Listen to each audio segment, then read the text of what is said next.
نبی اکرم صلی اللہ علیہ وسلم نے ایک مرتبہ 3 دفعہ قسم کھائی، واللہ لا یؤمنو، واللہ لا یؤمنو، واللہ لا یؤمنو، خدا کی قسم وہ شخص مومن نہیں، خدا کی قسم وہ شخص مومن نہیں، خدا کی قسم وہ شخص مومن نہیں۔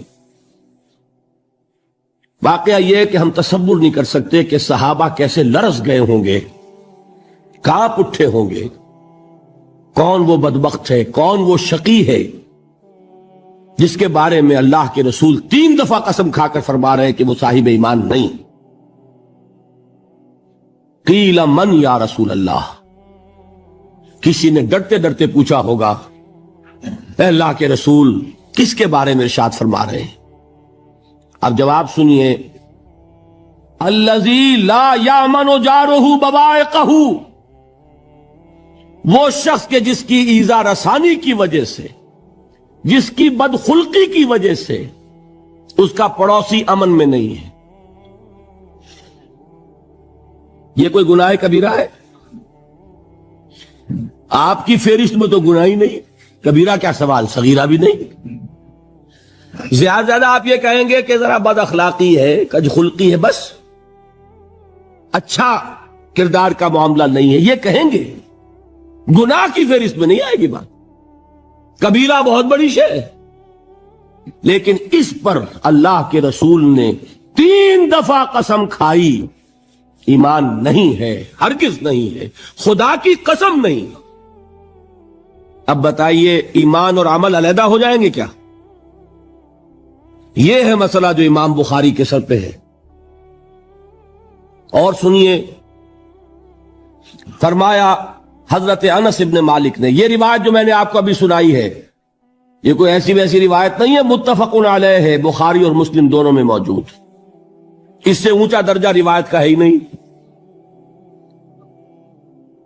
راوی کون؟ ابو ہریرہ رضی اللہ تعالی، ان کی والدہ لے کر حاضر ہو گئیں، یہ بچہ حضور آپ کی خدمت میں رہے گا، آپ کی خدمت کرے گا، آپ کے پاس رہے گا، ٹھیک ہے۔ وہ حضور کے خادم خاص ہے، جیسے ذاتی کوئی ہوتا ہے معاملات میں مدد کرنے والا، خدمت کرنے والا، وہ ہے انس ابن مالک۔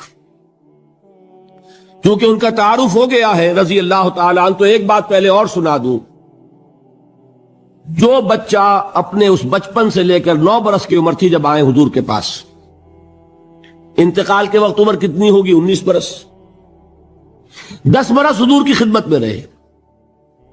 پہلے تو حضور کے اخلاق کی جو گواہی وہ دے رہا ہے وہ اس کی زبان سے سنیے کہ میں 10 برس حضور کی خدمت میں رہا، کسی بات پر ڈانٹنا تو کجا، حضور نے کبھی مجھ سے یہ بھی نہیں فرمایا کہ اے انس تم نے وہ کام کیوں نہیں کیا۔ یہ ہے ایک آقا کی حیثیت سے محمد الرسول اللہ صلی اللہ علیہ وسلم کا اخلاق۔ اگر نہیں کیا خود کر لیا، کوئی ڈانٹ ڈپٹ نہیں۔ حالانکہ بچے ہیں، بچوں کو ویسے بھی ڈانٹ ڈپٹ دیا جاتا ہے، لیکن نہیں۔ اب ان صحابی کی ایک گواہی سنیے، قلما خطبنا رسول اللہ صلی اللہ علیہ وسلم الا قال، فرماتے ہیں کہ شاذ ہی کبھی ایسا ہوا ہوگا کہ حضور نے کبھی خطبہ ارشاد فرمایا ہو اور اس میں یہ الفاظ نہ ہو۔ الفاظ سمجھ رہے؟ جب بھی خطبہ دیتے تھے آپ یہ الفاظ ضرور فرماتے تھے، شاذ کبھی رہ جائے تو رہ جائے، قلما خطبنا رسول اللہ صلی اللہ علیہ وسلم الا قال، کیا فرمایا؟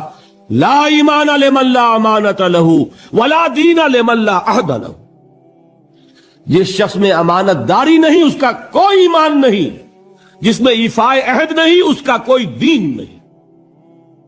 بنا پھرتا ہو وہ دیندار، بنا پھرتا ہو وہ صاحب ایمان اور امتی حضور کا، امانت داری نہیں تو ایمان نہیں، ایفائے عہد نہیں تو دین نہیں۔ کس کا فرمان ہے؟ کسی آج کے زمانے کے مفتی کی بات نہ سمجھ لیجئے گا کہ جس کو آسانی سے آپ چاہیں تو رد کر دیں، یہ محمد الرسول اللہ صلی اللہ علیہ وسلم نے فرمایا۔ اور سنیے پھر ایک متفق علیہ روایت، بخاری اور مسلم کی، راوی پھر کون ہے؟ ابو ہریرہ رضی اللہ تعالیٰ عنہ۔ فرماتے حضور نے ارشاد فرمایا لا یزنی الزانی حین یزنی وہو مومن ولا یسرق السارق حین یسرق وہو مومن ولا یشرب الخمر حین یشرب وہو مومن. کوئی زانی حالت ایمان میں زنا نہیں کرتا. کیسے ممکن ہے؟ ایمان ہو اور زنا ہو جائے، پھر وہ ایمان دھیلے کا ہوا. کیا قدر و قیمت اس ایمان کی؟ وہ تو اٹھا کر پھینک دینے کی چیز ہے. ایمان اور اخلاق پہ اثر انداز نہ ہو، ایمان اور کردار کو نہ بدلے، ایمان اور عمل کو نہ بدلے تو کس مرض کی دوا؟ پھینکو اٹھا کر. نہیں ممکن کہ ایمان ہو اور زنا ہو، نہیں ممکن کہ ایمان ہو اور چوری ہو. لا یسرق السارق حین یسرق وہو مومن. کوئی چور حالت ایمان میں چوری نہیں کرتا، کوئی شرابی حالت ایمان میں شراب نہیں پیتا. ولا یشرب الخمر حین یشرب وہو مومن. کوئی شراب پینے والا وہ مومن نہیں ہوتا جب وہ شراب پی رہا ہوتا ہے، اس وقت اس کے دل سے ایمان نکل جاتا ہے. اب دیکھیے یہاں کیا میں نے کل بتایا تھا نا، مغالطے کیا ہو گئے؟ مغالطے یہ ہو گئے کہ اس کو سمجھ لیا قانونی بات. یہ قانونی بات نہیں ہے، وہ قانونی ایمان کی بات نہیں ہو رہی، یہ حقیقی ایمان کی بات ہو رہی. قانونی ایمان کی بات ہو تو یہ کافر ہو گیا. پھر کافر نہیں ہے. قانونی ایمان کا دار و مدار قول پر ہے. یہ وہ حقیقی ایمان ہے، قلبی یقین والا ایمان. اس کے بارے میں فرمایا جا رہا ہے وہ دل سے نکل جاتا ہے تو گناہ ہو سکتا ہے. ایک اور حدیث میں حضور نے اس کو اور واضح کر دیا. جب کوئی شخص